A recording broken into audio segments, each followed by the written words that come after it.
Greatfish Isle might just be the one location in a video game that I've obsessed over the most in my life. And can you really blame me?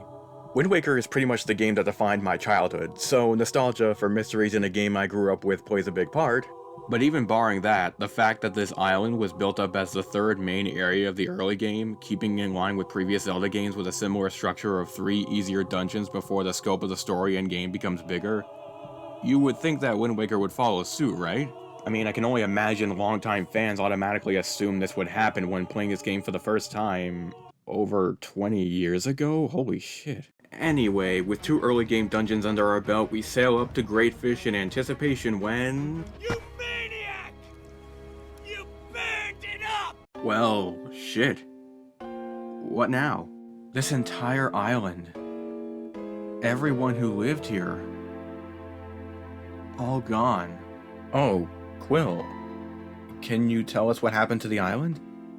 What's that? The sea spirit Jaboon somehow saw that his island was about to get obliterated out of nowhere and fled? Okay, that's cool, I guess. But what happened to the people living on this island? Are they okay? They fled too, right? Oh, okay, we're just not gonna acknowledge this and immediately leave the island to go on this weird out-of-pocket quest to get bombs from Windfall to blow up in the cave on Outset where Jaboon is? And then Jaboon just gives us the pearl? No dungeon to complete like the other 2? Not gonna lie, this feels kind of anticlimactic. At least we get to explore the Tower of the Gods shortly after. That's a pretty cool dungeon. Now, to be fair, this part of the game does provide some really cool atmosphere with the endless night rainfall, and a kick-ass evil-sounding version of the Great Sea theme. It also provides important updates with Tetra and the pirates, letting us know what they're up to, and reintegrating them into the story. And the Tower of the Gods kind of acts like a third early game dungeon, even though it is after the third pearl, so it kind of works in that regard. And I can't forget reuniting with everyone on Outset before seeing Jaboon. If you don't go out of your way to save Grandma from her crippling depression, you have no soul. Sorry, I don't make the rules. And overall, of course, this part of the game isn't at all an issue with it. But throughout my entire life of knowing and utterly loving this game to death, I've always wondered whether or not this small role was always the plan for Greatfish, or if there was something grander intended for it that got left on the cutting room floor.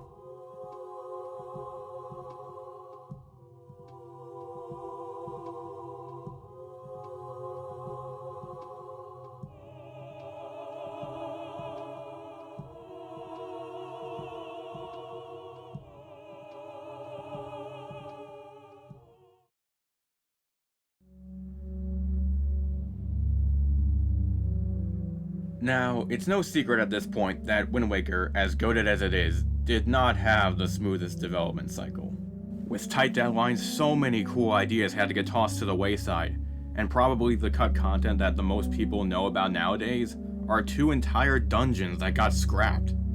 Of course, they never revealed what they were, because I guess they're just not allowed. All they said was that they're basically broken up and glued together in future games in the series, so maybe we've been playing them this whole time without knowing, ooh. And for some reason this means they no longer exist, according to Aonuma?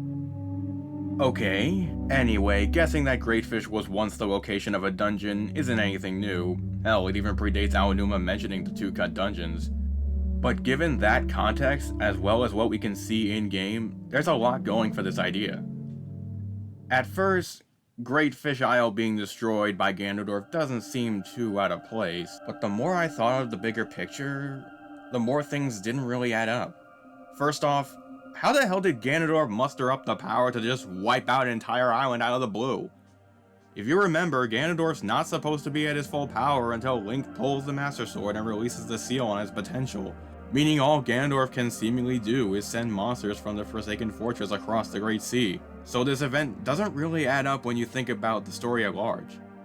Second, this event is only really acknowledged by the King of Red Lions, Quill, and the pirates. Obviously they saw the aftermath with their own eyes, but shouldn't everyone else be aware of this too? Like, an entire island got destroyed out of nowhere, and no one is at least a little bit bewildered by that? Are they not afraid of the possibility that they could be next? Either that, or they are just somehow blissfully unaware of what happened. That's kind of what it seems like, because after getting the third pearl, everyone acts like it's just business as usual. Hell, there's even a freaking Goron merchant who takes residence there, and he's totally unfazed by his surroundings. Like, buddy, I know you're just trying to do business, but how are you not noticing what happened here? The fact that there are houses, paths, and boats scattered around the ruins basically confirms that this was the home of Hylians, or at least some kind of tribe.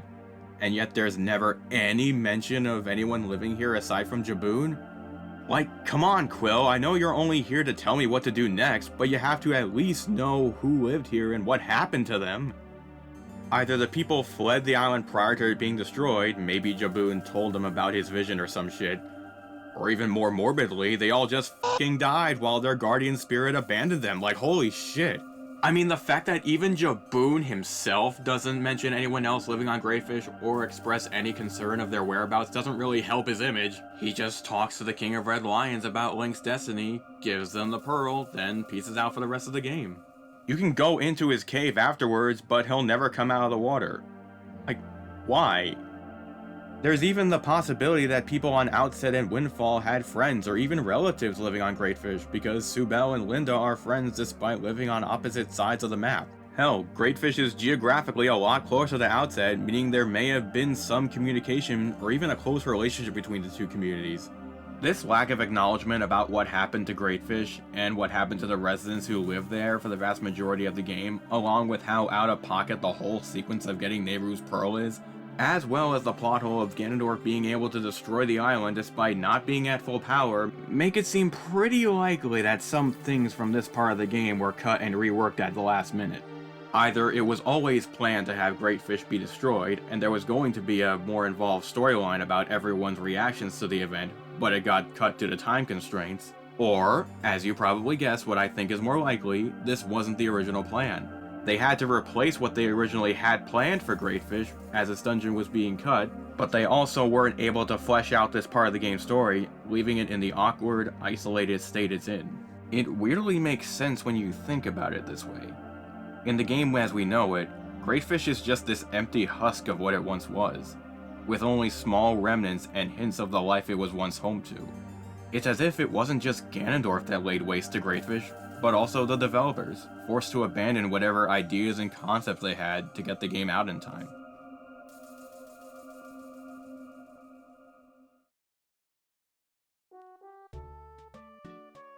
As an aside, the Zeldapedia page on Greatfish Isle dubiously claims that at some point Nintendo confirmed that Greatfish was originally going to be a main island with a dungeon, even though they don't cite a source, so it's really just a case of trust me bro, from what I see. Regardless, I do believe Greatfish Isle was once the location of one of the cut dungeons.